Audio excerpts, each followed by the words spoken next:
Oke.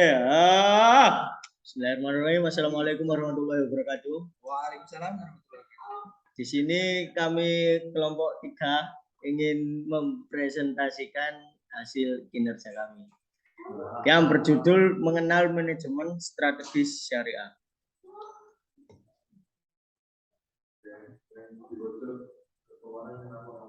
Nah, di sini ada para anggota penulis, yakni ada Mas Fikri Maulana, saya sendiri Ahmad Nafil Umam, dan juga Mas Muhammad Mahfud Saifullah. Salah satu buku rujukan kami. Baik, untuk yang pertama ini, pengertiannya akan disampaikan oleh Mas Fikri. Bismillahirrahmanirrahim. Jadi yang pertama adalah manajemen strategi Islam. Ini merupakan aktivitas manajemen dalam perspektif Islam. Manajemen dalam organisasi bisnis atau perusahaan merupakan suatu proses aktivitas penentuan dan pencapaian tujuan bisnis melalui pelaksanaan 4 fungsi dasar, yaitu diantaranya planning, organizing, accounting, dan controlling dalam penggunaan sumber daya organisasi. Selanjutnya, ya, di sini ada 4 pembahasan. Yang pembahasan pertama yakni karakteristik manajemen strategi syariah. Yang pembahasan kedua yakni prinsip manajemen strategi syariah. Yang pembahasan ketiga yakni proses manajemen strategi syariah. Dan yang keempat, peran manajemen strategi syariah dalam mencapai tujuan kelembagaan Islam.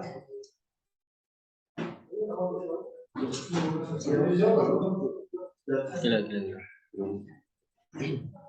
Penjelasannya nanti kadang gini.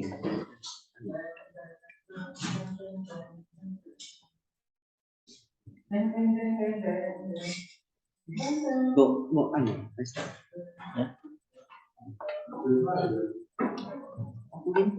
Ya. Gila. Wis iki lho. Manajemen strategi syariah. Loh.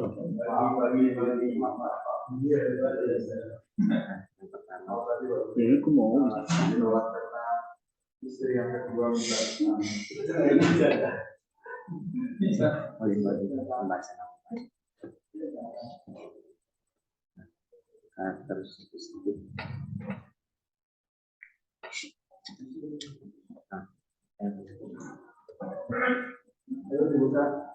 di sini ada 4 karakteristik ya pada manajemen strategi syariah yang membedakan dengan manajemen strategi konvensional pada umumnya.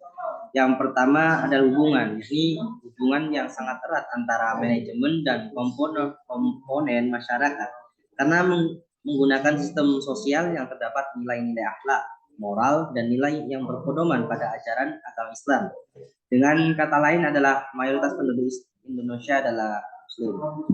Yang kedua adalah pekerjaan. Nah, pekerjaan ini dilaksanakan oleh seorang individu dengan rasa ikhlas, semangat, dan profesional yang tinggi, sehingga mereka dapat berkontribusi, menyumbang ide, pikiran, dan pimpinan, dapat memberikan keputusan yang sesuai dengan ajaran agama.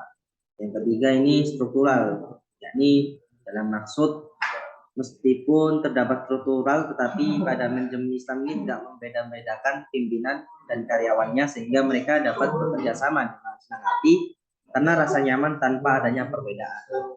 Yang keempat, yakni nilai-nilai curah dan saling menasihati, serta pimpinan dapat menerima saran dan kritik yang membangun demi kemajuan lembaga itu sendiri.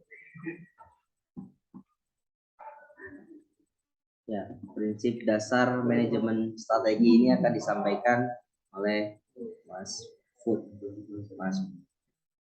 Baik, untuk selanjutnya ada prinsip dasar manajemen strategis, itu ada 4 macam, yakni menggunakan asas ketauhidan, di mana kita mempercayai bahwa segala sesuatu itu adalah kehendak Allah sebagai pengatur dan penguasa segalanya, yang berdampak pada keyakinan dari pihak manajerial untuk keberhasilan mencapai tujuan yang telah ditetapkan.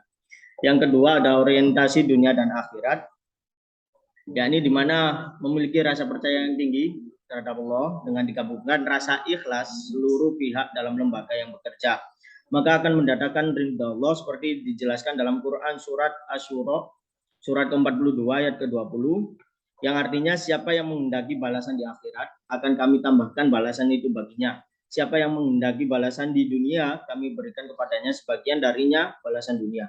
Tetapi dia tidak akan mendapat bagian sedikit pun di akhirat. Yang ketiga ada motivasi mardotillah, di mana melakukan segala sesuatu itu diniatkan karena Allah Subhanahu wa taala sehingga mendapatkan keridhaan dan pahala dari Allah. Kekuatan rohani dapat memberikan dorongan semangat kepada seluruh pihak untuk mencapai keberhasilan dunia dan akhirat. Di sini dijelaskan dalam surat Al-Bayyinah, surat ke-98 ayat 8, di mana artinya balasan mereka di sisi Tuhannya adalah surga. Surga Aden yang mengalir di bawahnya sungai-sungai, mereka kekal di dalamnya selama-lamanya. Allah ridho terhadap mereka dan mereka pun ridho kepadanya. Itu adalah balasan bagi orang yang takut kepada Tuhannya. Yang keempat adalah ubudiyah dan ihsaniyah dalam bekerja. Di mana ubudiyah ini meyakini pekerjaan merupakan ibadah kepada Allah yang segala sesuatunya diniatkan untuk mendapatkan keridhaan Allah. Sedangkan ihsaniyahnya yakni bahwa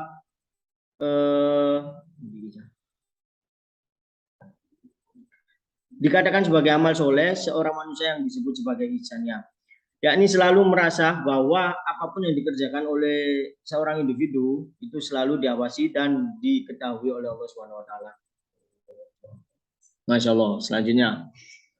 Selanjutnya ada proses manajemen strategi syariah, itu ada 3 macam. Yang pertama ada identifikasi visi dan misi, yang kedua analisis SWOT, yang ketiga evaluasi strategi sebelumnya. Nah, pertanyaan dalam manajemen ini yang sering muncul itu bagaimana, di mana, kemana arah lembaga ke depannya supaya dapat bermanfaat bagi banyak pihak. Yang pertama ada identifikasi visi dan misi kelembagaan Islam. Nah, untuk yang pertama, lembaga harus memahami visi dan misinya terlebih dahulu. Supaya apa? Supaya jelas ini mau dibawa kemana. Tanpa misi dan visi, lembaga tidak bisa dijalankan. Karena kedua ini merupakan fondasi utama dari sebuah lembaga. Yang kedua ada analisis SWOT, di mana ini ada mengidentifikasi kekuatan, kelemahan, dan peluang serta ancaman yang akan diperoleh oleh lembaga tersebut. Pada dasarnya, analisis SWOT ini dibagi atau diakibatkan oleh 2 faktor. Yang pertama lingkungan dan juga eksternal. Nah, faktor internal ini mengetahui fakta di lapangan mengenai kekuatan dan kelemahan yang ada dalam lembaga tersebut. Yang strategis supaya apa? Supaya dapat dimanfaatkan dan dilindungi oleh lembaga. Dimanfaatkan apanya? Kekuatannya, dan apa yang dilindungi yaitu kelemahannya. Nah, apa sih kekuatan dalam lembaga yang dapat dianalisa? Yang pertama bisa luas lahan, terus donaturnya, strategis wilayahnya, sarana dan prasarana, dan kemudahan mobilisasinya. Nah, kelemahannya itu bisa berupa pengetahuan SDM tentang teknologi yang sangat kurang, kedua mengenai finansial yang rendah, yang ketiga pengelolaan manajemen yang buruk. Terakhir ada evaluasi strategi sebelumnya. Nah, pasti sebelum merencanakan strategi yang baru, kita harus melihat strategi sebelumnya. Apakah strategi sebelumnya ini relevan digunakan kembali ataukah tidak? Nah, seperti yang ini, strategi sebelumnya dapat dievaluasi dengan cara efektivitasnya itu kita lihat prosesnya dan kinerjanya dari para pihak yang bersangkutan di lembaga Islam. Selanjutnya akan dijelaskan oleh Saudara Mahfud.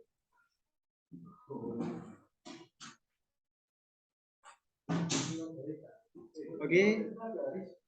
Selanjutnya yaitu peran manajemen strategi syariah dalam mencapai tujuan kelembagaan Islam. Sebabnya yaitu pertama perbedaan manajemen syariah konvensional dan syariah.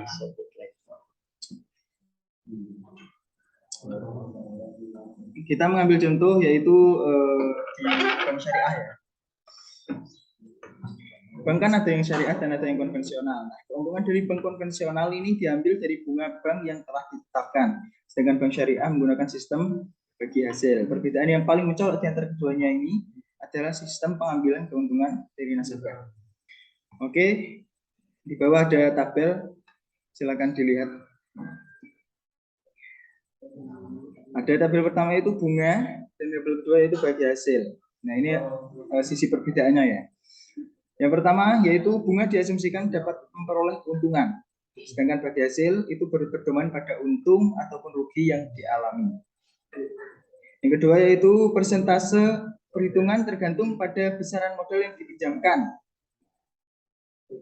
Kalau bagi hasil, besaran bagi hasil tergantung pada keuntungan yang diperoleh. Yang ketiga yaitu bunga dapat berlaku tanpa memerlukan pertimbangan dari pihak nasabah, untung maupun rugi. Yang bagi hasil kerugian ditanggung kedua belah pihak yang bekerja sama dan bagi hasil tergantung dari profit yang didapat. Selanjutnya tidak ada peningkatan pada bunga tabungan meskipun mendapatkan keuntungan yang berlipat. Bagi hasil, pendapatan laba dapat meningkat sesuai apabila terjadi peningkatan pendapatan. Selanjutnya yaitu bunga bank merupakan riba yang ditentang oleh semua agama termasuk Islam. Nah, yang bagi hasil tidak terdapat pertentangan dalam sistem bagi hasil karena sama-sama diuntungkan dan dirugikan. Selanjutnya yaitu nasabah mendapatkan keuntungan dari bunga bank sesuai dengan ketentuan bank dan besaran uang yang ditabung. Yang bagi hasil, pembagian sesuai dengan yang telah dijanjikan bersama di awal atau sesuai dengan besar modal yang ditanamkan.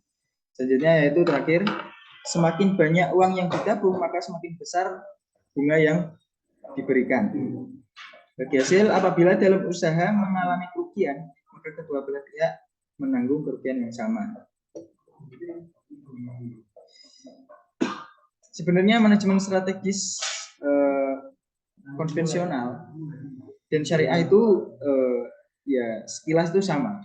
Cuma yang memberikan perbedaan di sana adalah tentang dasarnya ya. Biasanya dasarnya kalau syariah kan didasarkan pada hal-hal yang berprinsip Al-Quran dan hadis, prinsip Islami.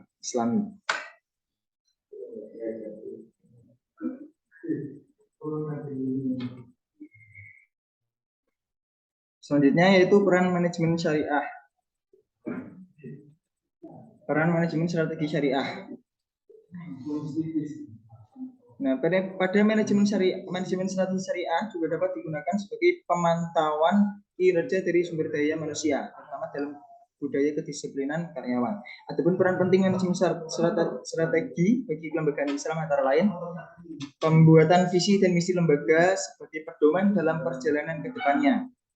Yang kedua yaitu menganalisa kondisi internal, eksternal, dan kelebihan secara nyata dan tanpa rekayasa. Yang ketiga yaitu memberikan pertimbangan terhadap keputusan yang akan diambil oleh manajer. Yang keempat, menentukan tujuan jangka pendek, menengah, jangka panjang, serta strategi utama dan alternatif untuk menghadapi permasalahan yang nanti ada. Yang kelima yaitu implementasi strategi yang telah ditentukan sesuai dengan keadaan sumber daya yang dimiliki dan sistem penghargaan karyawan untuk mempermudah mencapai tujuan lembaga. Yang terakhir yang keenam yaitu mengevaluasi keberhasilan strategis sebagai bahan pertimbangan strategi selanjutnya di masa yang akan datang.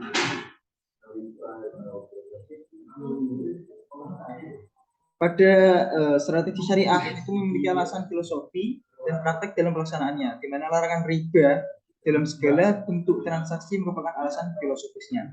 Sedangkan prakteknya adalah transaksi yang mengandung bunga terdapat ketidakadilan dan di luar batas kewajaran.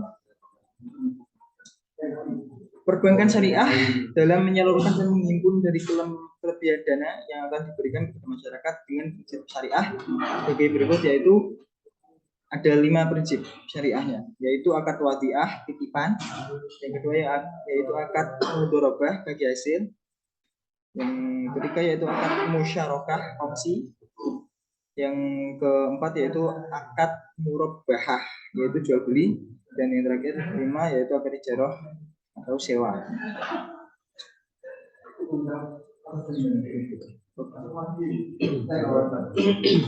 Selanjutnya yaitu produk yang digunakan pada lembaga Islam, terutama bank syariah, memiliki syarat akad dalam pembuatannya sebagai bentuk manajemen strategis syariah, sehingga dapat membuat nasabah percaya bahwa dalam produk tersebut jauh dari riba.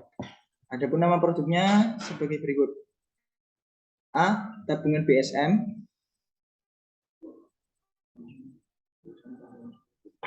Yang kedua, B. BSM tabungan simpatik. C. Tabunganku. D. Tabungan berencana. E. Tabungan mabrur. Ya, sebagai yang tertera di makalah lebih jelasnya. Terima kasih.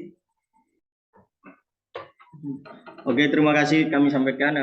Kurang lebihnya kami mohon maaf bila ada salah kata maupun ucapan. Terima kasih semuanya. Selamat siang, selamat pagi, dan selamat sore.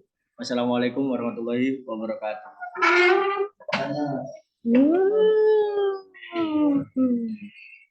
Ketemu itu.